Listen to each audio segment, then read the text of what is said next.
अमीर और गरीब बेटी का ससुर। ओ गौरी श्रृंगार तेरा लाल है, दर्शन करके ये मनवा निहाल है। लाल महावर तो लाल लाल चूड़ी, लाल सिंदूर तो लाल लाल मेहंदी। मृग मृग का तिलक तोरे भाल है, दर्शन करके ये मनवा निहाल है। हे गौरी मैया, मेरी बच्ची को उसकी पूजा पाठ का फल देना, उसे एक सुलझा हुआ वर दो मैया। अंजना अभी अपने मन की इच्छा जता रही होती है कि तभी पंडित जी आते हैं। जय राम जी की अंजना बहन जी। अरे पंडित जी, आप जय राम जी की पधारिए ना, कैसे आना हुआ? समझ लीजिए आपके लिए बड़ी खुशखबरी लेकर आया हूँ। आपकी दोनों कन्याओं के लिए रिश्ता लाया हूँ। ये देखो, ऋषभ नाम है, काफी अच्छे खासे रुपए पैसे वाले खानदान से है और लड़के का बाप बड़ा कारोबारी है। बाकी ये देव है। लड़का तो पढ़ा लिखा है मगर बड़े गरीब परिवार से है, मगर संस्कारी है। अंजना अपने पति दशरथ से बात करती है। अजी आप क्या कहते हो? मुझे तो गरीब परिवार में बेटी ब्याहना उचित नहीं लग रहा। कितना भी हो तो बेटी का ससुराल मायके से तो ऊंचा होना चाहिए। अंजना बहन, आपकी दोनों बेटियों का भाग्य बड़ा बुलंद है। दोनों के ही ससुराल में सास नहीं है। ये सुनकर स्नेहा, जो कि खुले मिजाज और ख्वाबों की दुनिया में जीने वाली लड़की थी, खुश हो जाती है। माँ, मुझे ये रिश्ता मंजूर है। मुझे अनुज पसंद है। शादी के बाद मेरे अमीर ससुराल में नौकर चाकर होंगे और सास की चिकचिकबाजी नहीं होगी। कुमकुम बिटिया, तू भी अपनी इच्छा बता दे। पिताजी, माँ, जो आपकी पसंद है वही मेरी पसंद है।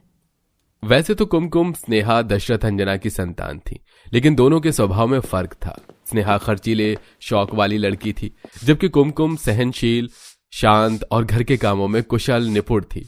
धूमधाम से दोनों की एक ही मंडप में शादी होती है। तभी स्नेहा के अमीर ससुर ताव से मूछें मरोड़ते हुए बोलता है। अरे समधी जी, विदाई कीजिए ताकि हम अपने घर की बहू को विदाई करवा के ले जा सकें भाई। जी समधी जी, जा स्नेहा बिटिया सदा खुश रहना। पिताजी।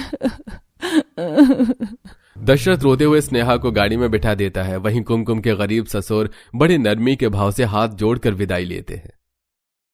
अच्छा भाई साहब, बहन जी अब इजाजत चाहते हैं, नमस्कार। कुछ देर में दोनों ससुराल पहुंचती हैं, जहां स्नेहा अपने अमीर ससुराल देखकर मन में ख्याली पुलाव पकाती है। वंडरफुल जी, वंडरफुल। मेरा ससुराल तो फिल्मी सितारों के बंगलो जितना बड़ा है। यहाँ दर्जनों नौकर चाकर होंगे और दामन चलने के लिए सास ननद भी नहीं। मेरी लाइफ तो सेट है। मेरे मन में तो लड्डू फूट रहे हैं। चलो बहू रानी, कलश गिराकर अपने ससुराल में गृह प्रवेश करो। जी ससुर जी। स्नेहा उल्टे पैर से कलश गिराकर अंदर आ जाती है, जिस पर ससुर सख्ती बरतते हुए उसे खूब सुनाते हैं। बहू, तुम्हें इतना भी अंदाजा नहीं है कि गृह प्रवेश दाहिने पैर से करते हैं। क्या सिखाया है तुम्हारी माँ ने तुम्हें? सॉरी पापा जी, गलती हो गई, क्षमा कर दीजिए। आगे के लिए ध्यान रहे, ये तुम्हारा मायका नहीं ससुराल है। शासन का नाम होता है और अब से पर्दे में रहना सीखो, पीहर में नहीं हो तुम। अपने अमीर ससुर की सालों पुरानी रूढ़िवादी सोच देखकर स्नेहा का मन टूट जाता है। मेरी तो कितनी इच्छा थी कि मेरी सास गृह प्रवेश करवाएंगी, मगर मैं तो सास बिन ससुराल में ब्याह कर आ गई हूँ, तो ससुर जी थोड़ी रस्म निभाएंगे। तभी कुमकुम देखती है कि राम प्रसाद कलश आलते की थाली लाकर दहलीज पर सजाते हैं। बहू, इस आलते के छाप दरवाजे पर लगा दो और दाएं पैर से गृह प्रवेश करो। जी बाबूजी। कुमकुम ने जैसे गृह प्रवेश किया, उसके ससुर खूब फूल बरसाते हैं। खुशी के आंसू उसकी आंखों से बरस रहे थे। क्या हुआ बेटिया, तुम रो रही हो? शायद मैं तुम्हारी सास की जगह नहीं निभा पाया ना? नहीं बाबूजी, मैंने तो कल्पना भी नहीं की थी कि मेरे बिना सास के ससुराल में इतना आदर सम्मान भरा गृह प्रवेश होगा। इस तरह दोनों का ससुराल में अगला दिन शुरू होता है, जहां अगले दिन दोनों ससुराल में पहली रसोई में व्यंजन बनाकर परोसती हैं। बहू, ये कैसी सब्जी बनाई है तुमने? मटर पनीर में कितना तेल उतरा हुआ है, मसाले भी ज्यादा हैं। यहाँ चीजों की बर्बादी नहीं चलेगी। पर पापा जी, मटर पनीर की सब्जी में थोड़ा ज्यादा तेल तो लगता ही है। बहू, तुम्हारा ससुराल पैसों वाला है, इसका मतलब ये नहीं कि तुम रज कर राशन का पानी ये खर्च करो। एक टाइम की सब्जी के लिए 50 ग्राम तेल बहुत है, समझी? और मैं ये तला भुना खाना नहीं खाता। मेरे खाते चूल्हे की गर्मा गर्म रोटी और सिलबट्टे की लहसुन और मिर्च की चटनी पीस कर लेकर आओ। पर पापा, स्नेहा ने इतने प्यार से बनाया है सब। खा लीजिए ना। क्या बात है बरखुरदार, अभी लुगाई को आए 1 ही दिन हुआ है और जोरू के गुलाम बन गई। ये सुनकर ऋषभ अपने पिता के खौफ से सिर झुकाकर खाना खाता है। वहीं स्नेहा रोते हुए चटनी पीसती है। मेरा हाथ कितनी तीखी मिर्ची है, हाथ जलने लगा। अरे बहू रानी, कौन सी बीरबल की खिचड़ी बनाने लगी?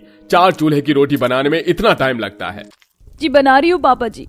हे भगवान, मैंने ऐसा अमीर ससुराल चुनकर अपने हाथों अपने भाग्य फोड़ लिए। मेरा हाथ। रोटी बनाने में अंगीठी से स्नेहा का कई बार हाथ जल जाता है। वहीं गरीब बेटी के ससुराल में। क्या हुआ देव जी, आप बार बार पानी क्यों पी रहे हैं? सब्जी में मिर्च मसाले तेज हैं क्या? अरे नहीं कुमकुम बिटिया, बहुत ही दमदार दम आलू पूरी बनाई है तुमने। ला देव, तू नहीं खाएगा? ला तो मुझे खाने दे। हरिप्रसाद झूठी तरफदारी करके तेज मिर्च का खाना खा लेते हैं, जिससे मिर्च कलेजे में लगने से तेज धसक लगती है।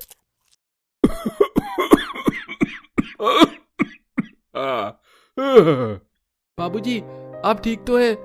किसने कहा था आपको इतनी तेज मिर्च वाला खाना खाने को? कुमकुम जैसे ही सब्जी चखती है तो रोते हुए कहती है, बाबूजी, ये सब्जी तो मिर्च के मारे जहर है, आपने क्यों खाया? अरे मेरी लक्ष्मी जैसी बेटी ने कितने मनपसंद से व्यंजन बनाया था, क्यों अनादर कर देता? कोई नहीं, इंसान गलतियों से सीखता है, आगे से ध्यान रखना।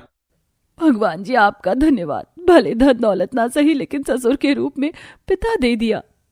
कुमकुम के ससुर हरिप्रसाद जी जितने गरीब थे उतने ही दिलदार आदमी थे। इसीलिए गरीबी भरे हालातों और कमी घाटी में भी कुमकुम अपने ससुराल में खुश थी। वहीं ईंधन के लिए लकड़ी काट कर लाने का जिम्मा वही निभाते थे।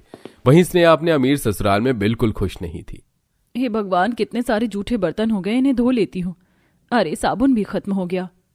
डरते डरते स्नेहा अपने ससुर के पास आकर साबुन मंगवाने को कहती है। पापा जी, बर्तन धोने का साबुन खत्म हो गया है, मंगवा दीजिए। ये सुनते ही स्नेहा का कंजूस मक्खी चूस ससुर दाना पानी लेकर उस बेचारी पर चढ़ जाता है। वाह बहू रानी वाह, चीजों की बर्बादी तो कोई तुमसे करना सीखे। अरे अभी कुछ दिन पहले ही तो बर्तन धोने का साबुन मंगवाया था, इतनी जल्दी खर्च हो गया या पानी में गला दिया?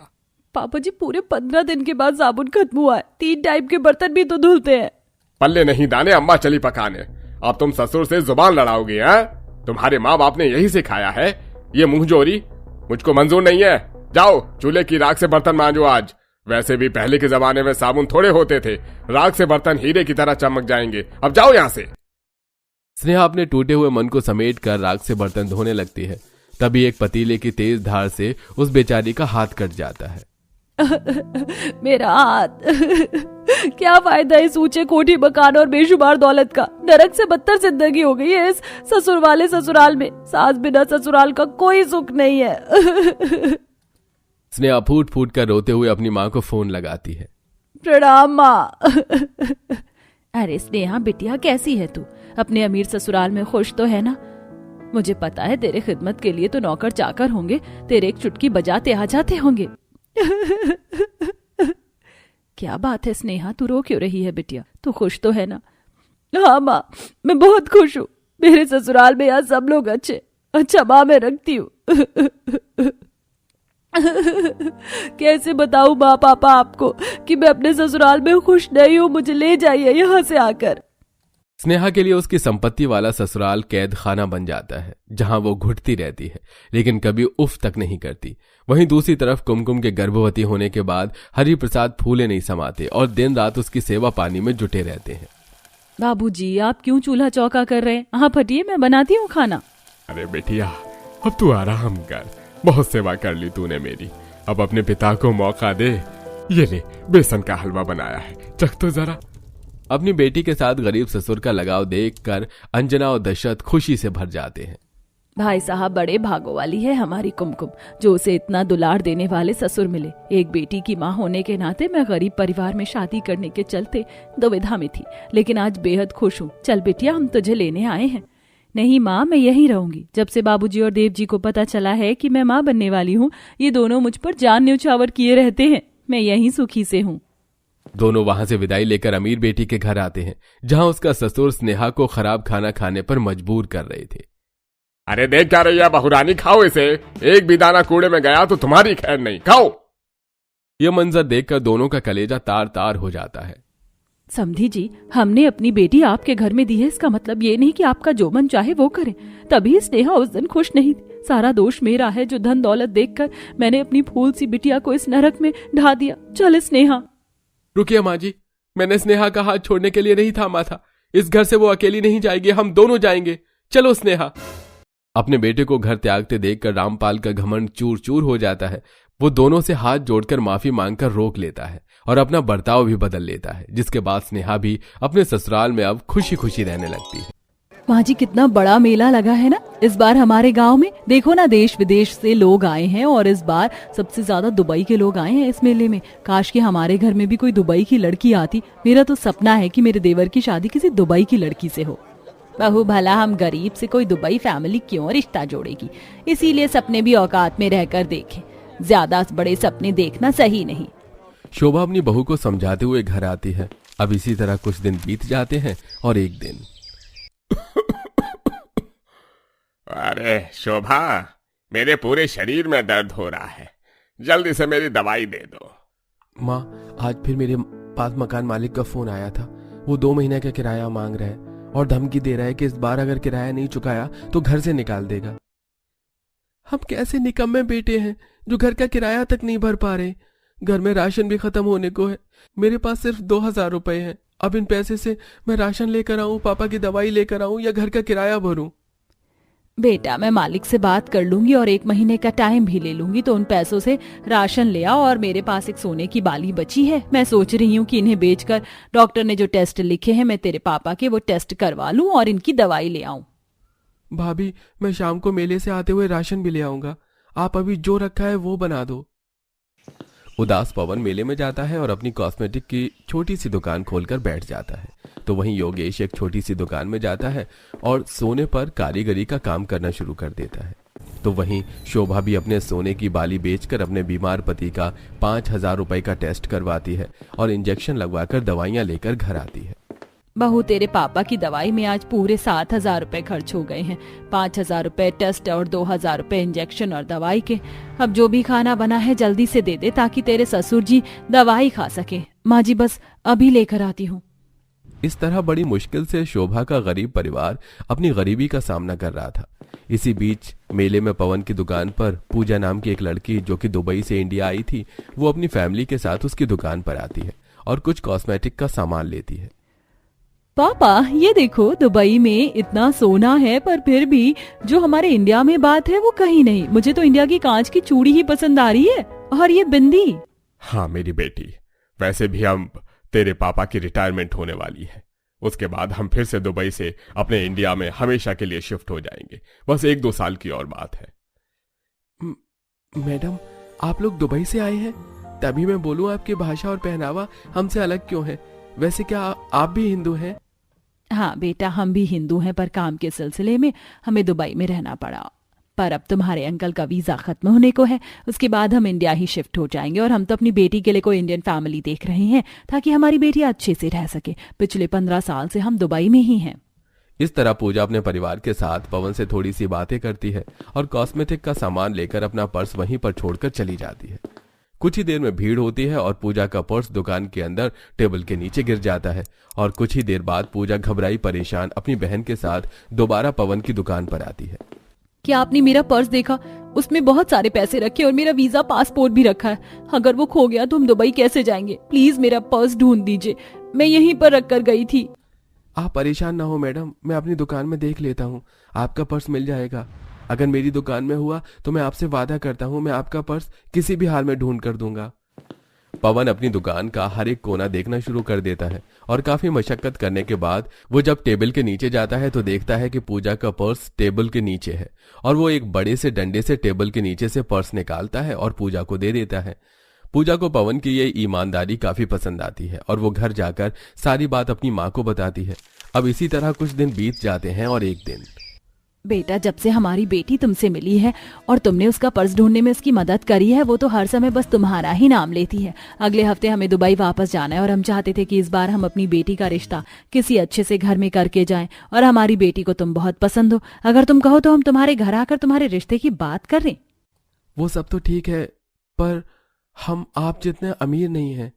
इतना बोलते हुए पवन अपनी सारी कहानी पूजा के माँ बाप को बताता है और फिर भी पूजा उसी से शादी करने की जिद करती है, जिस वजह से उसके माँ बाप सच्चाई जानने के बाद अपनी बेटी का रिश्ता पवन से तय कर देते हैं।